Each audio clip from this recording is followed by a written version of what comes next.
what's up, world? Let me tell you about this beard growth oil I got from 12 tribes on Earth. 8 ounces of oily goodness with a nozzle that prevents sprays and spills, and soft ingredients that make it perfect addition to anyone's morning routine. From coconut to castor, all these oils are hand chosen. After using this herbal blend, the biggest thing I noticed is how soft, how strong my hair was, and how good I feel. Pick up your bottle today and make your beard the star of the show.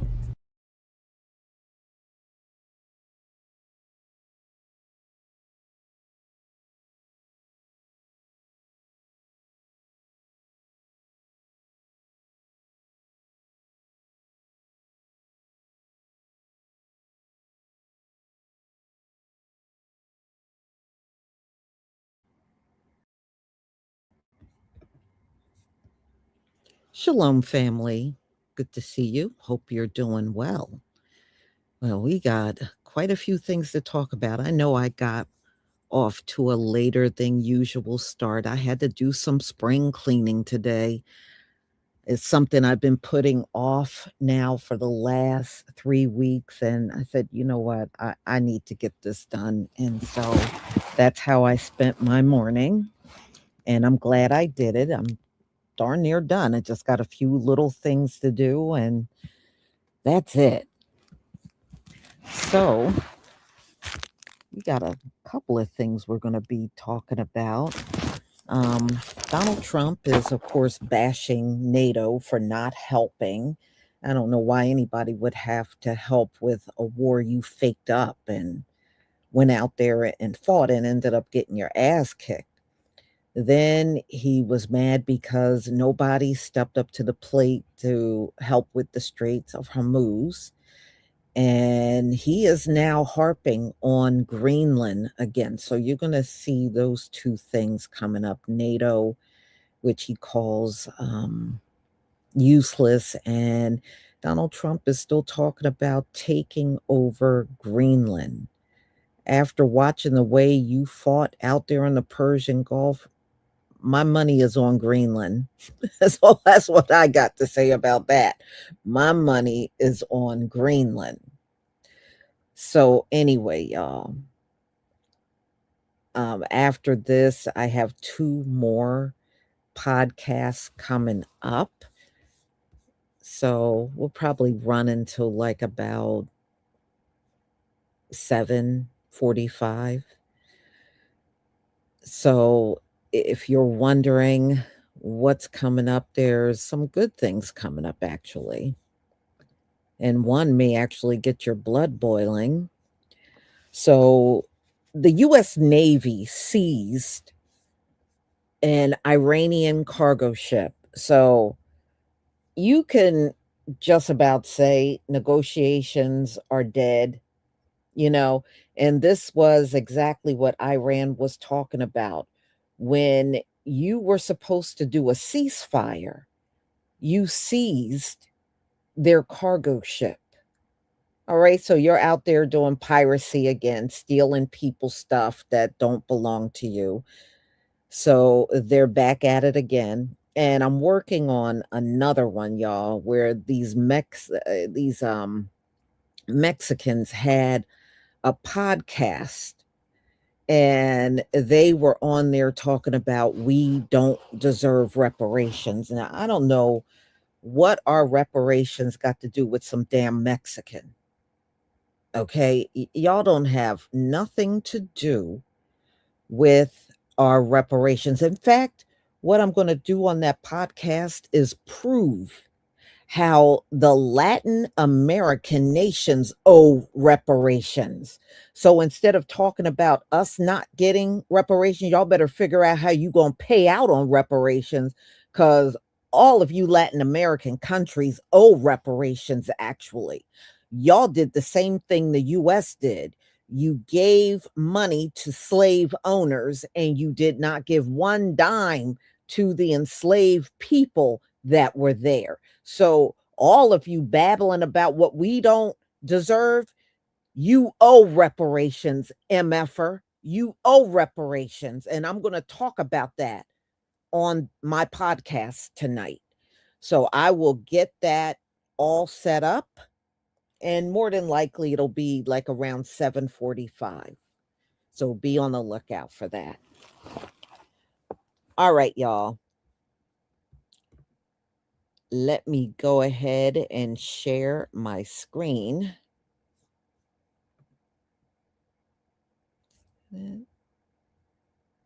Hold on one second here. I believe that's the right, yeah, that's the right one.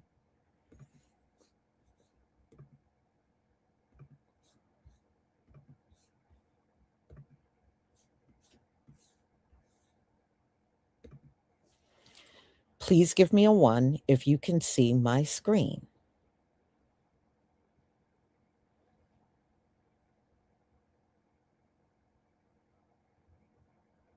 Thank you.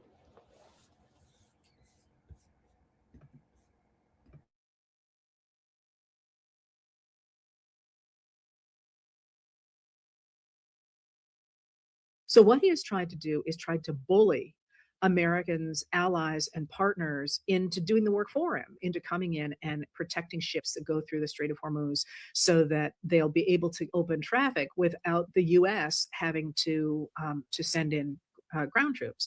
And this has been really interesting over the last couple of days because America's allies and partners, remember, Trump has been saying now for for years, but certainly since he took office the second time, that the U.S. doesn't need anyone, that we're stronger than everybody else. And, we're tired of NATO and et cetera, et cetera. And so we're not, he's just been crapping on people and saying we don't need alliances. So now he has been putting enormous pressure on allies and partners to step in and save him from the disaster he created, the same way, for example, that his father used to, or Alan Weisselberg used to, or Roy Cohen used to, or perhaps Russian oligarchs did, or whatever. And they have simply said no. They have, protecting ships that go through the strait is incredibly dangerous because the strait is, I see people talking about the fact, I think it's about 21 miles wide, but the actual channel for ships is only 2 miles wide. And that means, if you go through it, you can see the land on either side, but also that 2 miles is actually really, really a really small area, even for my kayak, but it's really small for these tankers, which are essentially islands that float. So they're extremely vulnerable to weaponry that is easy and cheap to make. And so it's going to be really difficult. And well, surprise, surprise. Check this out. Russian state television has floated the idea of Russia assisting the United States in taking control of Greenland, while sneering at Keir Starmer over his suggestion of deploying British troops to the vast Arctic island. So there you have it. Russia wants to assist Donald Trump in taking control of Greenland. This is exactly what I told you it was all about. Donald Trump is doing Putin's bidding. Putin would like nothing better than to destroy NATO. And nothing would do that quicker than Donald Trump stealing the land of another NATO country, to invade a NATO ally and steal their territory. Just think about it if that happened. Article 5 of NATO. President Trump has made no secret that he is not happy with NATO or our NATO allies, and he has openly talked about pulling the United States out of NATO. But can he do that? Well, we're going to get into it in this video. But first, today, you need to know that NATO Secretary General Mark Rutte met with Trump at the White House and with Secretary of State Marco Rubio to talk about the U.S.'s future with NATO and about what's happening with this war in Iran and what's happening with the war between Russia and Ukraine. In case there was any question, this is how White House Press Secretary Carolyn Leavitt described Trump's thinking going into this meeting with Rutte. I have a direct quote from the President of the United States on NATO, and I will share it with all of you. They were tested and they failed. And I would add, it's quite sad that NATO turned their backs on the American people over the course of the last 6 weeks, when it's the American people who have been funding their defense. Sure sounds like Trump wants out of NATO, which of course is not new. He's been saying this for like a decade. But the question is, can he do it? Can he just pull the United States out of NATO on his own? Well, the short answer is no. But will he do it? And will he get away with it? That answer is maybe. First of all, you need to know that the reason the United States is involved in NATO is because of a treaty. NATO is literally the North Atlantic treaty organization. The treaty that A major development on Greenland, 8 European countries being punished by America for opposing Donald Trump's plan to take over Greenland. He says he's going to impose 10% tariffs on any goods coming from those countries into America because they oppose the Greenland plan. Those countries are the UK, France, Germany, the Netherlands, and all of the Nordics. And it doesn't stop there. The tariffs will be increased to 25% in the summer if there isn't a deal for the complete and total purchase of Greenland, according to Donald Trump. This would be a major economic blow for many of those countries, UK and France especially, which are struggling economically and do depend on the United States for a lot of their trade. But all of those countries rely on the US. So this would have a huge impact, but those countries are making it a matter of principle to defend most Greenlanders who want to remain part of Denmark and not be bought by America. And if NATO teaches us any one thing, and I hope you all watched, because they weren't there for us, if it teaches us any one thing, we have to rely on ourselves. We can't rely on outside countries and outside sources. We have some huge breaking news right now. Denmark News is now reporting that Donald Trump's team bribed homeless and socially disadvantaged people with hotel dinners to play Trump supporters during a recent visit by Donald Trump Jr. and other MAGA allies. I wish I was making this up, but this is being directly reported by DR, a local Danish newspaper, and you have to know what they're saying. So the story begins by talking about how several Greenlanders appeared wearing red MAGA hats while posing with Donald Trump's son, Donald Trump Jr. This is all translated, by the way. It goes on to say that all these people had to do was put on a cap and be in Trump's staff's video. They are being bribed, and it is deeply distasteful. Several employees at the restaurant confirmed that Donald Trump Jr.'s PR people walked around the street in front of the store and handed out MAGA caps while also inviting people to a free lunch. He also emphasized, though, that there was generally the golden era of this transatlantic alliance didn't just crack. It shattered on a sun-drenched stage in Miami. Forget the polite diplomatic cables and the staged smiles of the Oval Office. What happened at the Future Investment Initiative was a public execution of Germany's international standing. Donald Trump, standing before 1,000 of the world's most powerful investors, didn't just criticize German Chancellor Friedrich Merz, he dismantled him. With the cameras rolling and the world watching, Trump delivered a line that will be etched into the history books of geopolitical betrayal. Quoting Merz's own refusal to support the U.S. mission in the Strait of Hormuz, Trump fired back with lethal precision. If Iran is not your war, then Ukraine is not ours. The room erupted in laughter, but for Berlin, it was the sound of a death knell. Only 25 days ago, these two men were shaking hands in Washington, projecting a united front against global threats. Today, there is a canyon between them that no amount of diplomacy can bridge. Trump didn't stop at rhetoric. He took to Truth Social to drop a 5-word bomb that has left the Reichstag in a state of catatonic silence. America needs nothing from NATO. By branding the 75-year-old alliance a paper tiger, Trump has effectively declared the American security umbrella closed for those who refuse to pay the price of admission. He is no longer interested in strategic autonomy or European deliberation. He is demanding skin in the game. For decades, Germany has treated American protection as a birthright while hedging its bets on every major conflict. Trump just tore up the contract. The message is brutal and binary. You are either a brother in arms or a stranger on the sidelines. As Trump mocks the mighty European frigates that stayed home while the U.S. Navy cleared the strait, the reality is sinking in. The foundation of European security hasn't just shifted.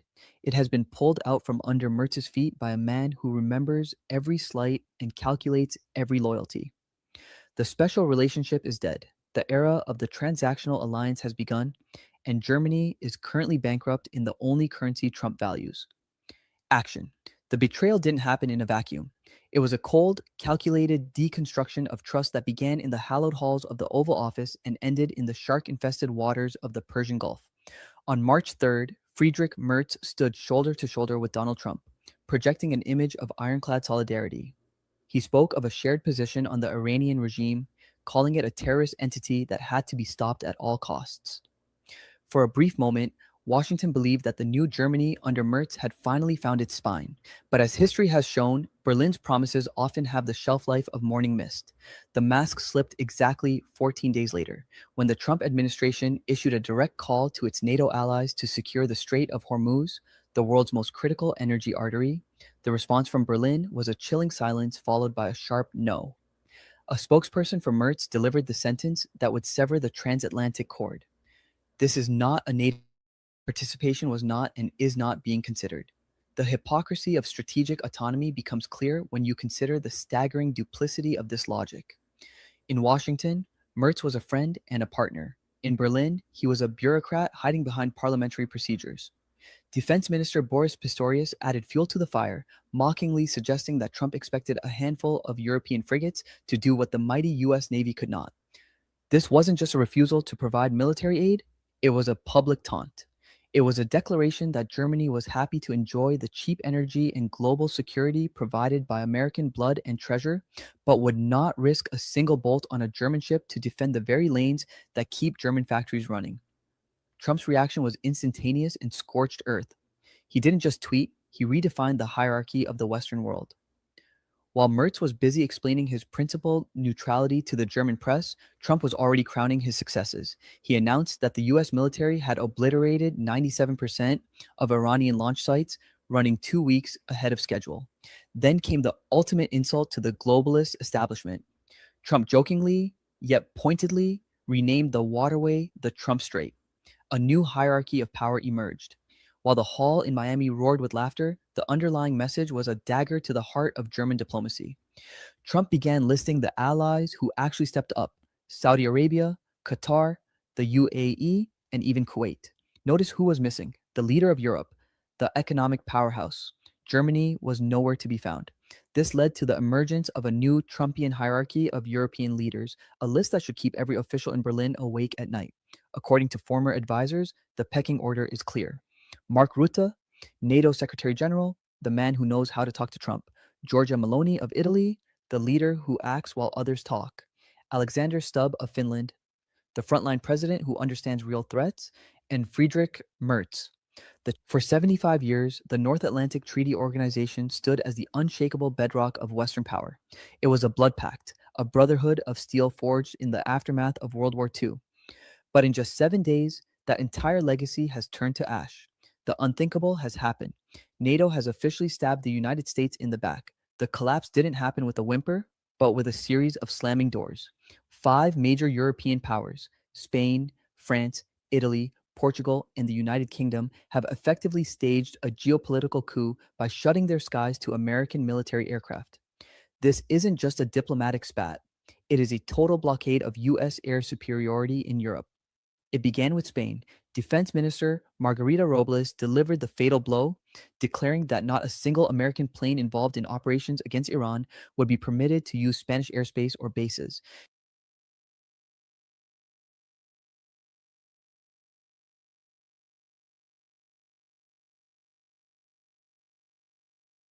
Unacceptable and threatened retaliation of their own, known as a trade bazooka. This could theoretically block some of America's access to European markets or impose export controls.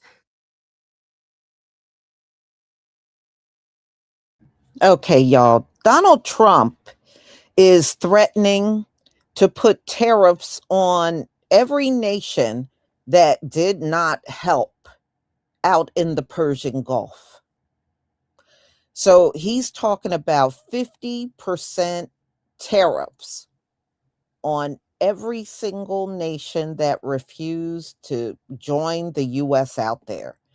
So that might sound like they're really getting punished, but really the tariffs are going to fall on the American people. And you already see this inflation that we're paying now.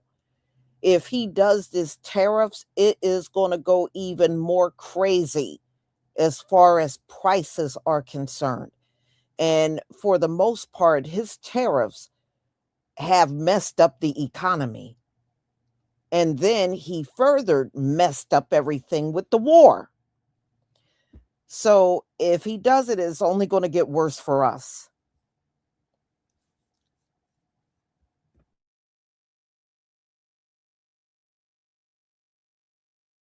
saying that tariff threats undermine transatlantic relations and risk a dangerous downward spiral. Of course, Trump has more recently doubled down, saying that we have to have it, to which France's finance minister replied, "We are living through uncharted territories. We've never seen this before. An ally, a friend of 250 years, is considering using tariffs as a geopolitical weapon." Even Germany went on record to say that a line had been crossed. You'll understand that today I'm not saying exactly what will happen, but one thing must be clear. Europe must be prepared. Separate from that, logistically, there's also the issue of Greenland itself, where even though it is technically under the control of Denmark, the Danish constitution does not allow the sale of a territory without a referendum from Greenland's people. So even if Denmark agrees to sell Greenland to the United States, the people of Greenland also have to agree with it. This is why the markets are reacting like we're about to see another trade war. Stocks are declining, the dollar is selling off, precious metals like gold and silver are skyrocketing to new highs.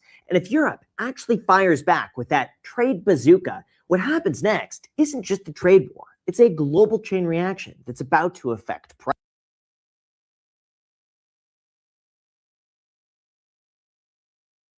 Buying the dip, I do not sell, and no matter what, I hit the like button and I subscribe if you haven't done that already. Thanks so much for watching. Feel free to leave a comment down below. I am currently at my computer answering comments, so if you want a reply from me, I will do my best. Thank you so much, and until next time. No, NATO is a paper tiger. Now, he's coming to see me on Wednesday, as you know. He's a wonderful guy. Secretary General is great.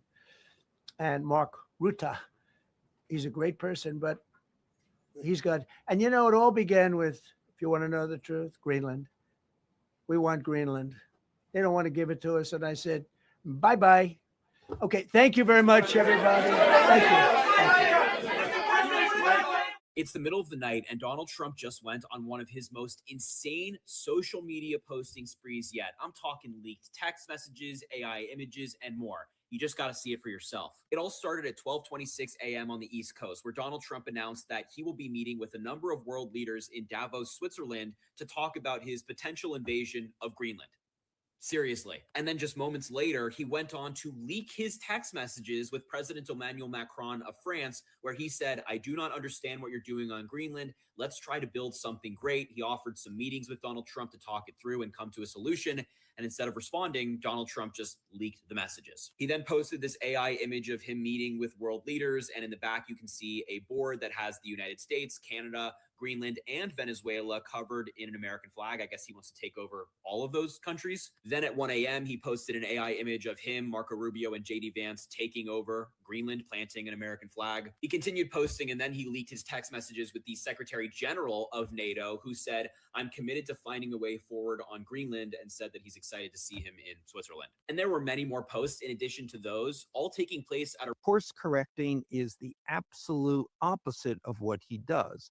Trump is strictly a double down guy. And it's kind of part of his political charm in its way. I don't pander. I don't give a shit. I just do what I'm going to do.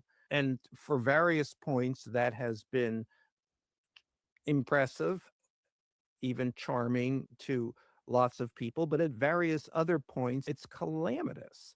And I think we're at one of those points. So suddenly starting to really look at the countdown to the midterms, instead of answering those issues, he's, fuming about the Fed, fuming about the ballroom. I mean, he's even back in these conversations that I've had over the last couple of days to talking about, wait for it, Greenland. No. So, yes, He's talking about Greenland again? Again. And he does this kind of weird thing where there's no acknowledgement that any progress has been made in that discussion. So you would think he would understand. I tried the Greenland gambit. I got an enormous amount of blowback. It really came clear that this could not happen in any way and in any dimension. So you think he would get that and at least have a new idea, but it's not. It's as though he's right back at the beginning of this discussion.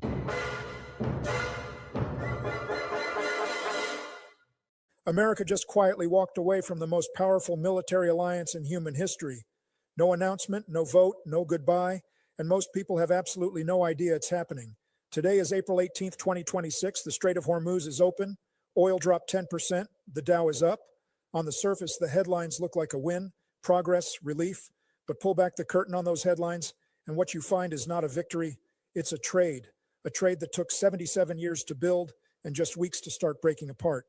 Here's what's actually happening and why it should concern every single person watching this, regardless of where you stand politically.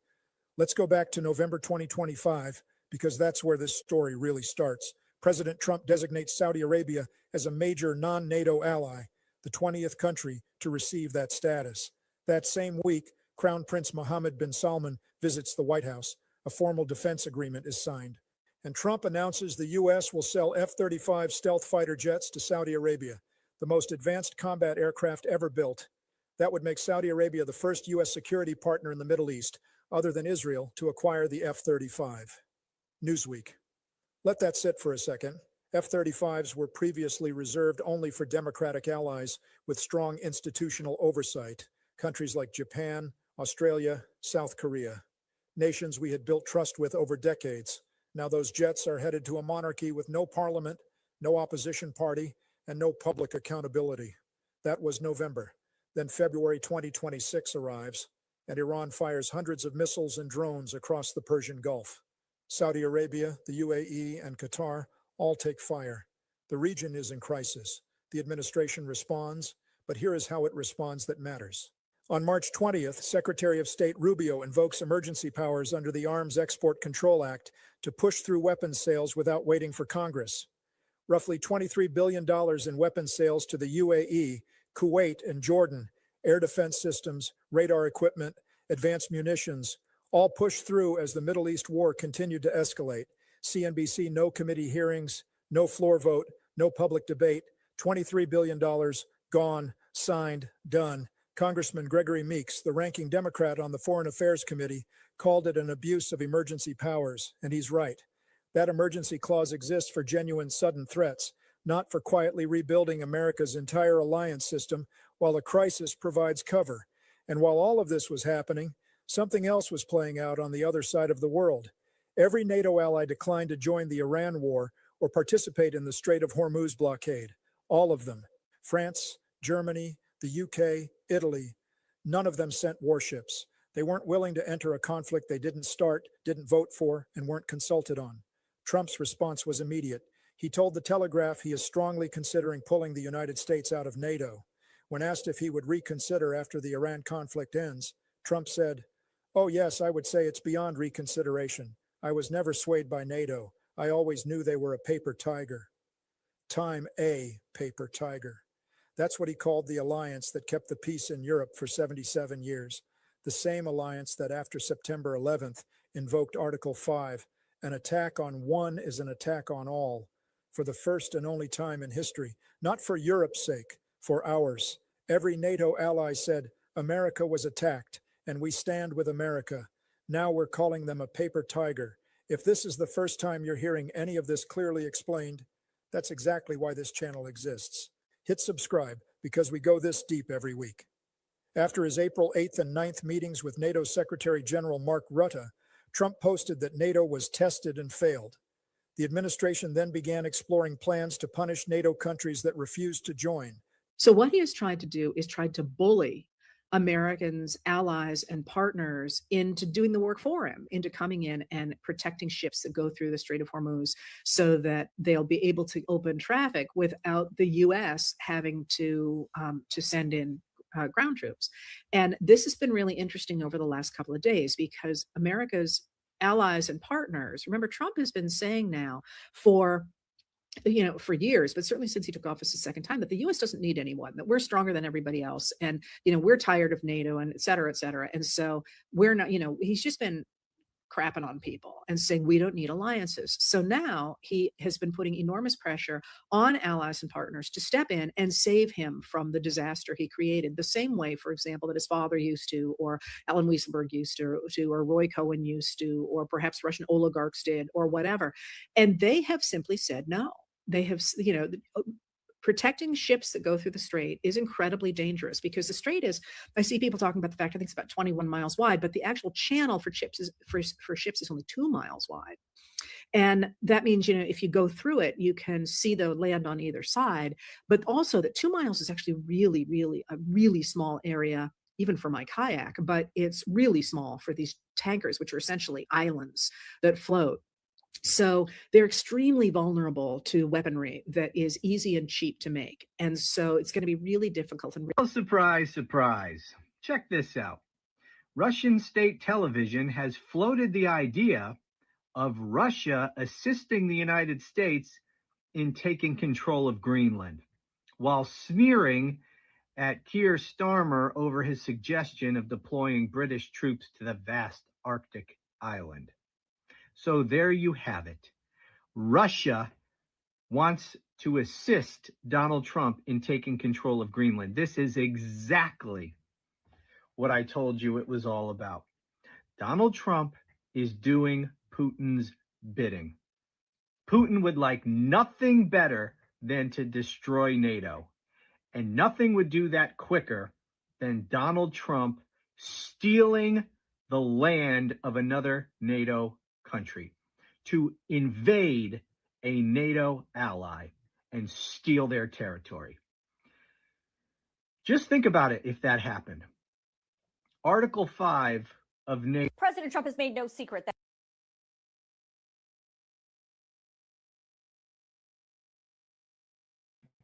and Russia will do it. What Russia will assist Donald Trump in doing this. Russia can't stand NATO. They can't stand NATO. They can't stand the NATO nations. And this will give them the opportunity to help Donald Trump destroy it. So, y'all, it is a lot going on. The northern part of Israel has practically collapsed. The people that live in the northern part of Israel are all flocking to the southern part. The northern part is bombed out so bad, people got to leave. It is damn near collapse. And now a lot of the economists are saying that they are expecting Israel to fully collapse, the whole nation to fully collapse within the next 2 years. That's what they're saying. Because they have been through so many wars, they have been bombed multiple times, and the bombing that they have taken from Iran has devastated that country in ways they never seen before. So before, they used to have this policy when they would get bombed, they would rebuild whatever got bombed overnight. But they can't do it. It is just so much bombed over there that they can't do that anymore. In fact, they got hit with some missiles from Lebanon. And if you look at what's going on, a lot of Israel is on fire now. It is literally burning. So, no, it's definitely not something they can bounce back from anytime soon. But it is a big exodus right now of the people in the north all flocking to the southern part of that country. And there's no guarantee they're going to be safe in the southern part of the country. A lot of people feel that this war is going to be back on again. Especially with the United States seizing one of the Iranian vessels. Yeah, it's going to be back on in no time. So, Antithesis, thank you so much for the super chat. Alcha supporting, watching Babylon fall. Yes, we certainly are. Man, you couldn't have the most destructive person in charge of this country right now. He is certainly accelerating. And see, the thing is, this war has impacted the entire globe. Like I was telling y'all before, there is no country on this earth that have not experienced an increase in fuel and gas. Everything's going up globally because of this war. And now that Donald Trump has seized one of the cargo ships that belonged to Iran, of course, the Strait of Hormuz is still closed. Plus, they were reported gunfire out there. During the same time the vessel was seized. So it's a big mess out there. It is a big mess. And they were supposed to come back together at the end of the ceasefire, which I believe is this coming Wednesday. And I don't know how they're going to do that. They have done horrible through this whole ceasefire. But we shall see. We shall see. So y'all, I will be back at 5:45 for my next live. I will see you then. Shalom, family.